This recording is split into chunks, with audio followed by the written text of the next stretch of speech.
Assalamualaikum warahmatullahi wabarakatuh. Perkenalkan saya Asyifa Kalbatu Athaibah dengan NIM 42311511013 dari kelas PIPA 23A. Baik, di sini saya akan mempresentasikan tugas individu saya yaitu Pendidikan Kewarganegaraan dengan dosen pengampu Dr. M. Irfan SPD MAR. Di sini saya akan mempresentasikan tugas saya yang berjudul Negara dan Konstitusi. Baik, langsung saja masuk ke materi pertama yaitu di mana negara ini merupakan salah satu bentuk organisasi yang ada di dalam kehidupan masyarakat. Pada prinsipnya, setiap warga masyarakat menjadi karena anggota dari suatu negara dan harus tunduk pada kekuasaan negara. Karena organisasi negara sifatnya mencakup semua orang yang ada di wilayah dan kekuasaan negara berlaku bagi orang-orang tersebut. Sebaliknya, negara juga memiliki kewajiban tertentu terhadap orang-orang yang menjadi anggotanya melalui kehidupan bernegara dengan pemerintahan yang ada di dalamnya. Masyarakat ingin mewujudkan tujuan-tujuan tertentu seperti terwujudnya ketentraman, ketertiban, dan kesejahteraan masyarakat. Tanpa melalui organisasi negara, kondisi masyarakat yang semacam itu sulit untuk diwujudkan karena tidak ada pemerintahan yang mengatur kehidupan mereka bersama. Selanjutnya ada konsep negara. Secara etimologi, kata negara ini berasal dari kata staat atau dari Belanda dan Jerman, stat dari Inggris, etat dari Prancis, status atau statum dari Latin, dan dalam setiap kata tersebut berarti meletakkan dalam keadaan berdiri, menempatkan atau membuat berdiri. Secara historis pula, pengertian negara ini berkembang sesuai dengan kondisi masyarakat pada saat itu. Pada zaman Yunani kuno, para ahli filsafat negara merumuskan pengertian negara secara beragam. Aristoteles merumuskan negara dalam bukunya yaitu Politika yang disebut negara polis, yang saat itu masih dipahami dalam suatu wilayah terkecil. Dalam pengertian, negara disebut negara hukum yang dalam terdapat suatu warga negara yang ikut dalam permusyawaratan atau eklesia. Oleh karena itu, Aristoteles mengartikan keadilan merupakan syarat mutlak bagi terselenggaranya negara yang baik demi terwujudnya cita-cita seluruh warga negaranya. Baik, di sini ada unsur-unsur negara. Unsur yang pertama yaitu unsur konstitutif, di mana unsur ini adalah unsur yang pembentuk yang harus dipenuhi agar terbentuknya negara. Unsur ini pula terdiri atas rakyat, wilayah, dan pemerintah yang berdaulat. Yang kedua ada unsur deklaratif. Unsur deklaratif ini adalah unsur yang sifatnya menyatakan, bukan mutlak harus dipenuhi. Unsur ini terdiri atas setujuan negara, adanya konstitusi, dan pengakuan dari negara lain.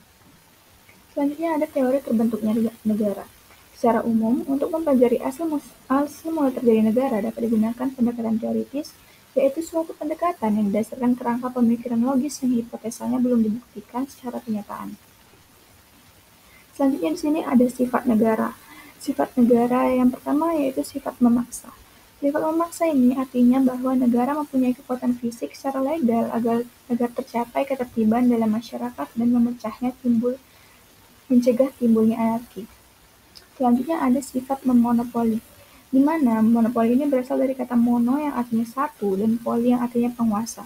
Jika sifat monopoli dikaitkan dengan negara adalah suatu hak tunggal yang dilakukan oleh negara untuk berbuat atau menguasai sesuatu untuk kepentingan dan tujuan bersama. Yang ketiga yaitu sifat mencakup semua. Sifat ini adalah berarti semua peraturan perundang-undangan yang berlaku, misalnya keharusan membayar pajak adalah untuk semua orang tanpa kecuali. Selanjutnya ada tujuan dan fungsi negara. Tujuan yang pertama yaitu melindungi segenap bangsa Indonesia dan seluruh tumpah darah Indonesia. Tujuan kedua yaitu memajukan kesejahteraan umum. Tujuan ketiga yaitu mencerdaskan kehidupan bangsa.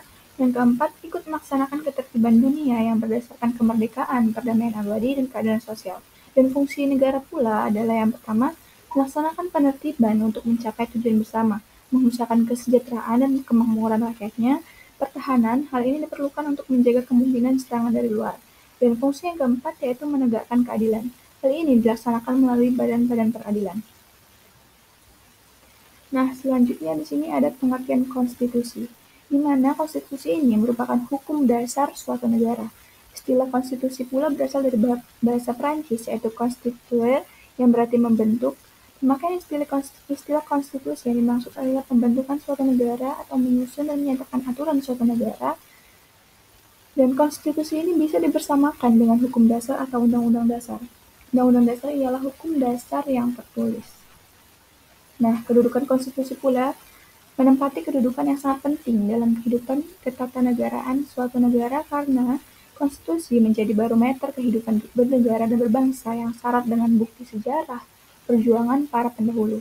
Meskipun konstitusi yang ada di dunia ini berbeda-beda baik dalam hal tujuan, bentuk dan isinya, tetapi umumnya mereka mempunyai kedudukan formal yang sama, yaitu sebagai konstitusi sebagai hukum dasar, karena ia berisi aturan-aturan dan ketentuan tentang hal-hal yang mendasar dalam kehidupan suatu negara.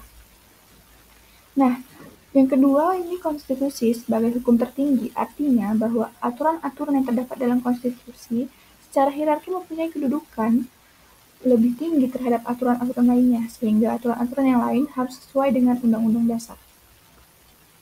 Nah, selanjutnya ada tujuan dan fungsi konstitusi. Tujuan konstitusi yang pertama, dari Maurice Haurio menyatakan bahwa tujuan konstitusi adalah untuk menjaga keseimbangan antara ketertiban atau order, kekuasaan atau gezak, dan kebebasan atau Freiheit. Fungsi konstitusi yang pertama yaitu fungsi penentu atau pembatas kekuasaan negara. Yang kedua, fungsi pengatur hubungan kekuasaan antar organ negara. Yang ketiga, fungsinya yaitu pengatur hubungan kekuasaan antara organ dengan warga negara. Yang keempat, sebagai pemberi atau sumber legitimasi. Dan yang kelima, sebagai penyalur atau pengalih kewenangan dari sumber kekuasaan asli kepada organ negara. Nah, selanjutnya di sini ada sejarah konstitusi di Indonesia yang pertama di masa 1945 sampai 1959 di Republik Indonesia ke-1. Undang-Undang 1945 ditetapkan pada tanggal 18 Agustus 1945 dan menjadi konstitusi pertama bagi negara Indonesia yang baru merdeka. Undang-Undang Dasar 1945 memuat sistem pemerintahan presidensial dengan presiden sebagai kepala negara sekaligus kepala pemerintahan. Nah, Konstitusi 1949 yaitu setelah agresi militer Belanda kedua, Indonesia membentuk Republik Indonesia Serikat atau RIS dengan konstitusi baru yang bersifat federal. Undang-Undang Dasar 1945 pada tahun 1950, Indonesia kembali ke sistem pemerintahan parlementer dengan mengadopsi Undang-Undang Dasar Sementara atau Undang-Undang Dasar Sementara 1950. Nah, selanjutnya ada masa 1959 sampai 1965 di Republik Indonesia kedua.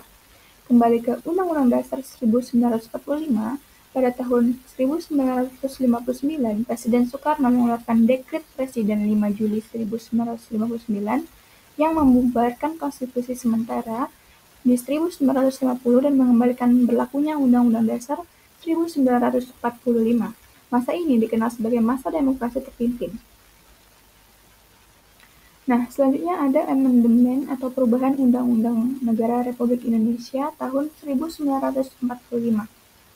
Amandemen dalam bahasa Inggris yaitu amandemen, artinya mengubah atau mengadakan perubahan yang mana menjadi hal parlemen untuk mengubah atau mengusulkan perubahan rancangan Undang-Undang Dasar. Menurut Taufik Rohman Syahuri di Winarno tahun 2007, istilah perubahan konstitusi tersebut mencakup dua pengertian, yaitu amandemen konstitusi atau constitutional amendment dan pembaharuan konstitusi atau constitutional reform.